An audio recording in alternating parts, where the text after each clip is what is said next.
بسم اللہ الرحمن الرحیم۔ میں سب لوگوں سے درخواست کروں گا کہ وہ آرام سے بیٹھ جائیں، اور جو خاتون میزبانی کر رہی ہیں انہوں نے یہ کہا تھا کہ اپنی تقاریر 10 منٹ میں ختم کریں، تو اس ضابطے کی کسی نے پابندی نہیں کی۔ پتہ نہیں میں اس کا پابند ہوں یا نہیں ہوں۔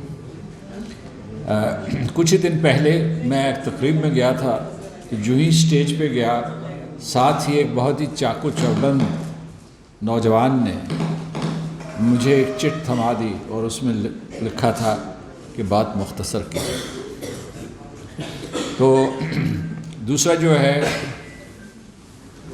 الطاف وانی صاحب، آپ کا بہت بہت شکریہ، آپ نے مجھے دعوت دی۔ انہوں نے ایک بہت ہی اہم اور حساس تقریب سے مجھے اٹھایا اور کہا کہ آپ یہاں تشریف لے آئیں، تو میں آ گیا، حاضر ہو گیا ہوں۔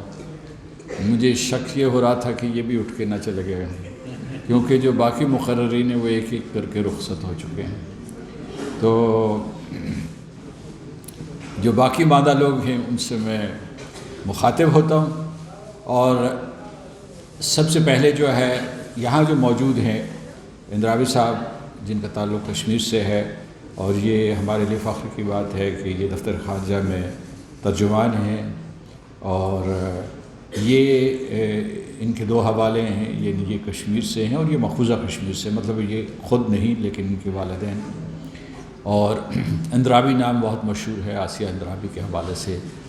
یہ کہہ رہے تھے کہ ایک اور اندرابی ہیں، درخشندہ اندرابی، جو ہیں جی جو نریندر مودی کی حامی ہیں، لیکن ہماری ہیروئن جو ہیں وہ آسیہ اندرابی ہیں۔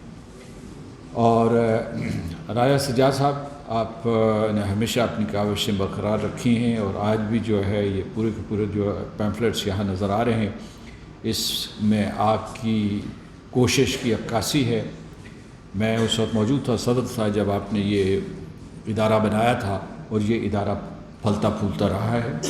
میں جناب الطاف وانی صاحب کو بھی خراج تحسین پیش کرنا چاہتا ہوں۔ یہ برسہ برس سے کشمیر کا مقدمہ لڑ رہے ہیں۔ پہلے ہیومن رائٹس کمیشن میں جاتے تھے، اس کے بعد ہیومن رائٹس کاؤنسل میں جاتے رہے ہیں، اور ایک بہت بڑے وفد کی قیادت فرماتے ہیں، اور خود ان کا ادارہ KIIR جو ہے بہت عمیق تحقیق کرتا ہے۔ تو اس وجہ سے یہ مسئلہ کشمیر کو اجاگر کرنے کے لیے ان کی کارکردگی کی میں تعریف کرنا چاہتا ہوں۔ باقی جو مقررین چلے گئے، امیر مقام صاحب، ضمیر اکرم صاحب، احمد بلال صوفی، ان لوگوں نے بھی آپ سے اپنے خیالات کا اظہار کیا، اور مسئلہ کشمیر کے بارے میں بہت سی تفاصیل بتائی جن کو میں دہرانا نہیں چاہتا۔ میں سب سے پہلے نبیلہ ایوب صاحبہ نے جو ایک نقطہ اٹھایا کہ یاد رکھیے گا اہل جموں و کشمیر اور اہل پاکستان کہ کشمیر کی جدوجہد 200 سال پرانی ہے۔ یہ اقوام متحدہ کی قراردادوں کی محتاج نہیں ہے، یہ انڈیا انڈیپینڈنس ایکٹ 1947 اس کی محتاج نہیں ہے، کہ کشمیریوں نے خون دیا ہے اس آزادی کے لیے، اور ان کی تحریک آزادی 200 سال سے چل رہی ہے، اور جتنے جو ڈوگرا حکومتیں تھیں انہوں نے کشمیریوں کے اوپر ظلم و ستم کے پہاڑ توڑ دیے۔ تو اس وجہ سے آپ اس وجہ سے نہیں کہ آپ کو جو ہے بین الاقوامی قانون کی کوئی شک دیکھیں گے اور آپ کہیں گے کہ ہمیں آزادی حاصل کرنی چاہیے، یہ ہمارا حق ہے۔ آزادی آپ کا حق ہے۔ چلے جائیے آج سے صدیوں پہلے، تو خدا تعالیٰ نے جس انسان کو بنایا اسے آزاد بنایا، اسے جو ملک محکوم کرے گا اس کے خلاف مزاحمت ہو۔ ہندوستان کشمیریوں کو محکوم بنانے کی کوشش کر رہا ہے، اور اس کی ہم مزاحمت کریں گے اور آزادی لے کے رہیں گے۔ لہٰذا آپ کی آزادی جو پاکستان اس کا ضامن ہے، پاکستان آپ کا ساتھی ہے، پاکستان آپ کی بھرپور حمایت کرتا ہے، لیکن آپ کی آزادی مشیت ازدی ہے، خدا تعالیٰ کی طرف سے مقرر ہے، اور اسے کوئی آپ سے نہیں چھین سکتا۔ یہ آزادی آپ اس لیے نہیں لیں گے کہ آپ ایک حکومت قائم کرنا چاہتے ہیں، یا یہ کہ ایک ریاست قائم کرنا چاہتے ہیں یا ایک ریاست کے ساتھ الحاق کرنا چاہتے ہیں، یاد کیجئے وہ شہداء جنہوں نے اپنا خون دیا ہے تحریک آزادی کشمیر کی، یاد کیجئے ان بیواؤں کو جن کو آج تک نہیں معلوم کہ ان کے شوہر مارے گئے یا نہیں مارے گئے، یاد کیجئے ان بچوں کو جنہوں نے اپنی آنکھیں گنوا دی ہیں، ان کے خلاف پیلٹ گنز استعمال کی گئی، یاد کیجئے ان 13,000 بچوں کو جن کو 2019 کے بعد ہندوستانی فوجی اٹھا کے پورے ہندوستان کے طول و عرض میں بدنام ترین جیلوں میں لے گئے تھے۔ یہ جنگ تو آپ اس لیے لڑ رہے ہیں، یہ جنگ اس لیے نہیں لڑ رہے کہ آپ نے کوئی سیاسی نقطہ یا قانونی نقطہ ثابت کرنا ہے۔ آپ کے اوپر ظلم ہوا ہے، اور یہاں جن جنگی قوانین کا ذکر کیا جا رہا تھا جس میں خاص طور سے جینوسائیڈ، نسل کشی جو ہے، نسلی تطہیر جو ہے، دوسری چیزیں ہیں، یہ ساری کی ساری چیزیں درست ہیں، لیکن یہ یاد رکھیے گا کہ آپ نے ہر صورت میں اس جدوجہد کو جاری رکھنا ہے۔ ابھی میں تھوڑی دیر پہلے جو ہے جس جگہ تھا وہاں میں نے یہ کہا کہ ہر نسل اپنا نیا قائد تلاش کرتی ہے، ہر نئی نسل کی قیادت بنتی ہے۔ تو آپ سب جو یہاں بیٹھے ہوئے ان میں زیادہ تعداد نوجوانوں کی ہے، میں آپ سے براہ راست گفتگو کرنا چاہتا ہوں۔ ایک زمانے میں شیخ عبداللہ تھا، چودھری غلام عباس تھے، سردار محمد ابراہیم تھے، اس کے بعد جو ہے سردار محمد عبدالقیوم تھے، KH خورشید تھے، کشمیر کی طرف بھی جو ہے بہت سے رہنما ہیں، ہم نے شبیر شاہ کا ذکر کیا، یاسین ملک صاحب کا ذکر کرتے ہیں، سید علی گیلانی کا ذکر کرتے ہیں۔ آپ کی نسل میں سے کشمیر کا رہنما کون ہے؟ تو آپ اپنے ذہنوں میں یہ تلاش کیجئے کہ نہ صرف آپ اپنے اندر قائدانہ صلاحیتیں پیدا کریں بلکہ کشمیر کی آزادی کے لیے قیادت کا علم بلند کیجئے اور اس قیادت کے رتبے پہ فائز ہوں آپ سارے کے سارے۔ دوسرا میرا نقطہ یہ ہے کہ 5 سال تک جب میں آزاد کشمیر کا صدر رہا، اور اس وقت جو ہے میں ایک اور محفل میں بھی ذکر کیا تھا، تقریباً 29 ممالک میں گیا، اور میں یورپین پارلیمنٹ گیا، US کانگریس گیا، house of Commons, house of Lords of the United kingdom گیا، اس کے علاوہ ملیشیا گیا، دنیا کے ہر پارلیمنٹ میں تھنک ٹینک میں گیا، اور آزاد کشمیر کے اندر بھی میں نے ہر قصبے، گاؤں اور شہر کا دورہ کیا۔ صرف یہی نہیں، میں آپ کو یہ بتا رہا ہوں کہ جب کووڈ-19 ہو گیا تھا تو اس دوران چونکہ باہر جانے کے اوپر پابندی تھی، تو اس وقت جو ہے میں تمام پاکستان کی بڑی جماعتوں کے قائدین سے ملا۔ مسلم لیگ نون جس سے میرا تعلق تھا، پاکستان پیپلز پارٹی، جمعیت العلماء اسلام، جماعت اسلامی، جماعت اہل حدیث، تقی عثمانی صاحب جو کہ ایک قسم کے جو مستند مفتی ہیں، ان سب سے میں نے اپیل کی کہ جب تک ہم اہل پاکستان اور اہل جموں و کشمیر نہیں اٹھیں گے، PTI کا میں ذکر کرنا بھول گیا، ان کی قیادت کے ساتھ رابطے رہے، تو میں یہ کہہ رہا تھا کہ ان سب کے ساتھ ہم نے کہا کہ جب تک آپ بحیثیت جماعت، بحیثیت قوم کشمیر کی آواز نہیں اٹھائیں گے، آپ کی یہ توقع عبث ہے کہ دنیا جو ہے وہ یہ کشمیر کا تحفہ ایک تشتری پہ سجا کے آپ کو دیں گے۔ وہ تو کشمیری خون دے رہے ہیں۔ میں نے ایک اور محفل میں یہ ذکر کیا کہ دنیا کی بہادر ترین قوم میں اگر کبھی شمار کیا جائے گا تو وہ مقبوضہ جموں و کشمیر کے لوگوں کو شمار کیا جائے گا۔ بغیر ہتھیار کے، بغیر ہتھیاروں کے، غیر مسلح کشمیریوں نے 10 لاکھ فوج مقبوضہ جموں و کشمیر میں باندھی ہوئی ہے، اور یہ ان کی فوج کا آدھا حصہ ہے۔ فرض کیجئے کہ اگر کشمیریوں نے ان کو وہاں نہ باندھا ہوا تو پاکستان کے خلاف وہ کس قسم کی اور بھی جارحانہ کارروائیاں کر رہے ہوں گے۔ اس سے آگے بڑھ کے میں یہ ایک نقطہ آپ کو سامنے پیش کرنا چاہتا ہوں کہ کوئی بعض کچھ لغت کچھ املا پرانی ہو جاتی ہے. مثال کے طور پر جب مارکہ حق سے پہلے یہاں اور خاص طور سے اگست 2019 کے بعد لوگ یہ کہتے تھے کہ بھئی یہ پاگل پن چھوڑ دو کشمیر کا. ہندوستان نے اب جو ہے جموں اور کشمیر کو جو ہے یونین ٹیریٹریز میں تبدیل کر دیجیے. جی میں کس نقطے پہ تھا آپ بتائیں. جی بہت کوئی نہیں دے سکتا. اس کے بعد ہاں نہیں جی میں بالکل نہیں, دیکھیں آپ لوگ نہیں سن رہے تھے. میرا نقطہ یہ تھا کہ مارکہ حق سے پہلے ہماری وکیبلری لیکسیکون یا جس کو اردو میں کہیں گے املا یا لغت, اس میں مایوسی کے الفاظ تھے. لوگ آپ کو ڈرا دھمکا رہے تھے, کہہ رہے تھے کہ جی اگست 2019 میں ہندوستان نے جو ہے اس کے اوپر قبضہ کر لیا ہے, ان کو یونین ٹیریٹریز میں تبدیل کر لیا ہے. اب آپ کے پاس کوئی اس قسم کی کوئی گنجائش نہیں ہے کہ آپ کشمیر کے لیے مطالبہ کریں. کچھ لوگوں نے یہ افواہ اڑانے کی کوشش کی کہ اس وقت کی حکومت وقت نے سمجھوتا کر لیا ہے اور یہ سمجھوتا امریکہ میں ہوا. کچھ لوگوں نے کہا کہ آپ کیا پاگل پن سوار ہے, ہندوستان اتنا مضبوط ملک ہے, آپ کیوں اس سے ٹکر لے رہے ہیں. عسکری طور پر, معاشی طور پر, دنیا میں اس کے تعلقات. جب نریندر مودی ہیوسٹن ٹیکسس میں گیا, ہاؤڈی مودی ہوا, تو صدر ٹرمپ اور مودی نے ایک دوسرے کے ہاتھ پکڑے ہوئے تھے, تقریباً بغل گیر تھے.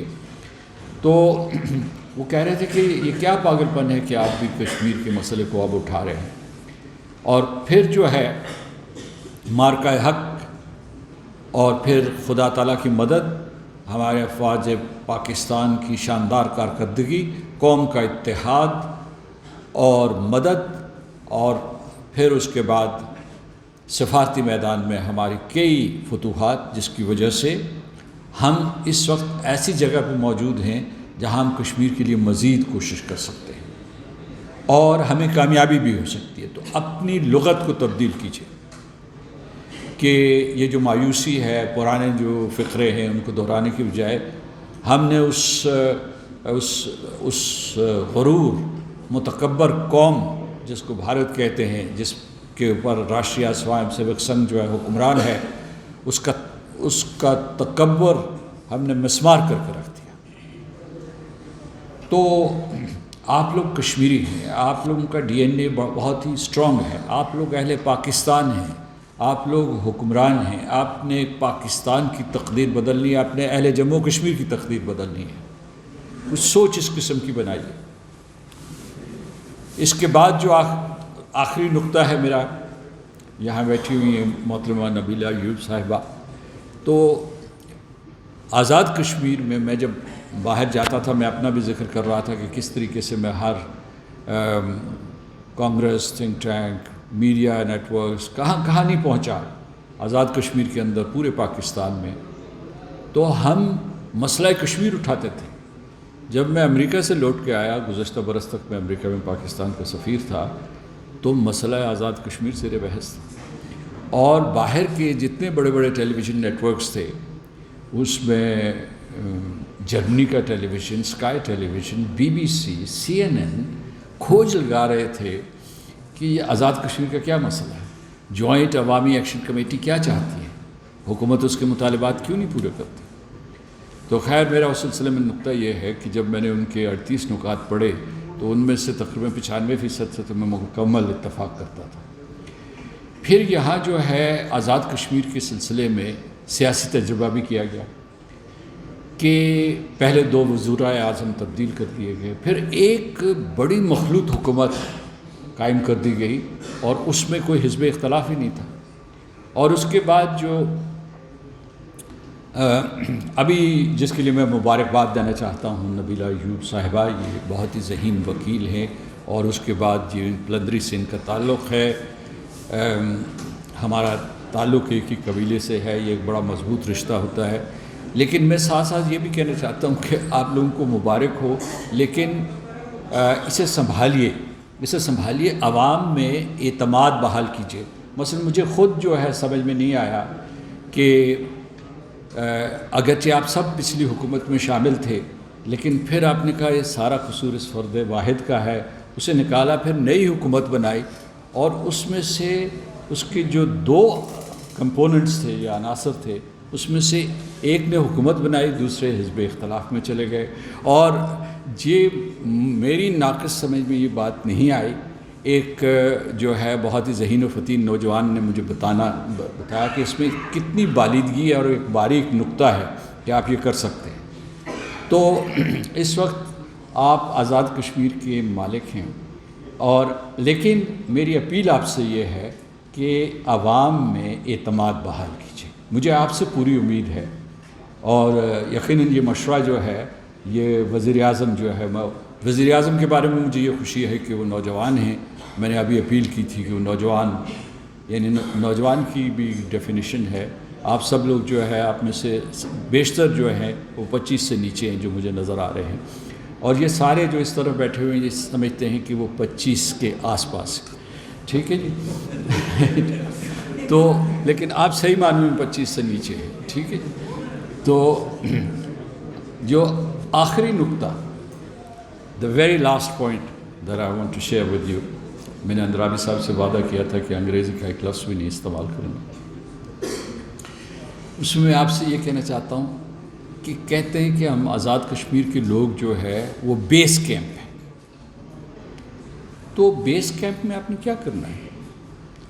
آپ نے LOC پہ افواج پاکستان کے ساتھ لڑنا ہے آزادی کشمیر کے لیے؟ کیا آپ نے دنیا بھر میں جا کے پاکستان کی وکالت کرنی ہے، پاکستان کے یعنی آزادی کشمیر کی وکالت کرنی ہے؟ کیا یہ آپ کے اوپر فرض عائد ہوتا ہے، یا آپ کے اوپر صرف یہ فرض عائد ہوتا ہے کہ آپ سیاسی اتار چڑھاؤ کو سنبھالتے رہیں اور آزاد کشمیر کے نظم و نسق کے ذمہ دار ہوں؟ یعنی یہ سوچنا ہے کہ یہ لفظ میں بھی کم از کم بچپن سے سنتا چلا آ رہا ہوں کہ یہ بیس کیمپ ہے۔ تو بیس کیمپ فار واٹ؟ تو یہ آپ کو فیصلہ کرنا ہوگا، اور اس سلسلے میں سمجھتا ہوں کہ جو نئی حکومت آئی ہے، اور میں اس کا خیر مقدم کرتا ہوں، اور میں دعا کرتا ہوں کہ یہ اپنے تمام اہداف حاصل کریں اور کامیاب ہوں، کیونکہ ان کی کامیابی اہل آزاد کشمیر کی اور پاکستان کی کامیابی ہوگی۔ لیکن ساتھ ساتھ جو میں نے سوالات اٹھائے ہیں اس کے اوپر اگر جواب نہ دیں تو کم از کم غور و فکر ضرور شروع کر دیں، کوئی بحث و تمیز شروع ہونی چاہیے۔ تو راجہ سجاد صاحب آپ کو مبارک، وانی صاحب اسی قسم کی محفلوں کا آپ ہمیشہ اہتمام کرتے ہیں، اور ذوالفقار صاحب موجود ہیں یہاں۔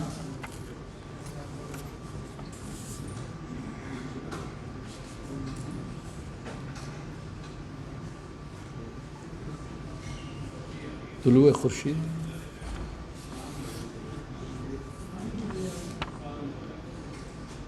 آپ آ کے خود پڑھیں۔ نہیں آپ پڑھیں، آپ پڑھیں۔ نہیں یہ آئے اور اس کے بعد سمجھیے میری تقریر ختم ہے، ڈریے نہیں کہ میں اس کے بعد بھی بولتا رہوں۔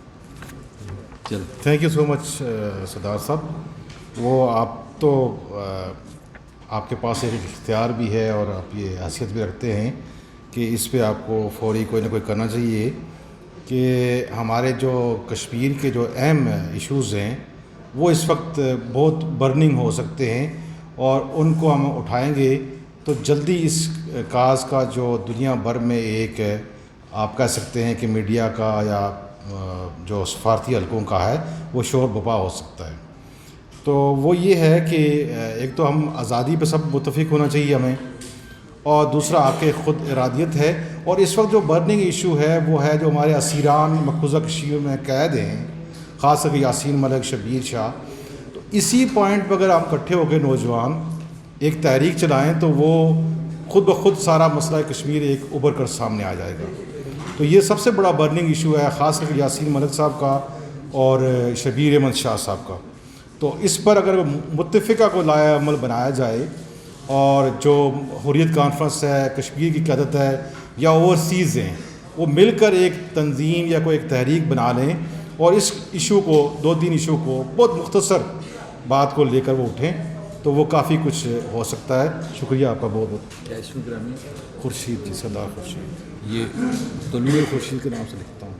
اچھا جی، ان کا نام سردار خورشید ہے اور یہ طلوع خورشید کے نام سے لکھتے ہیں، ان کا کلمی نام. جی میرے آخری کلمات. سب سے پہلے یہ کہ میں امیر مقام صاحب یہاں موجود نہیں ہیں، میں ان کو خراج تحسین پیش کرتا ہوں کہ جب مسئلہ جوائنٹ عوامی ایکشن کمیٹی کی وجہ سے بہت الجھ گیا تھا، انہوں نے بہت محنت کی ہے، اور طارق فضل چودھری صاحب، ان دونوں نے بہت محنت کی. پھر اس کے بعد جو موجودہ وزیر اعظم میں ہیں دیوان چغتائی صاحب، ان لوگوں نے بڑی بحث و تمہیز کے بعد، بڑے مذاکرات کے بعد اس پورے مسئلے کو حل کیا.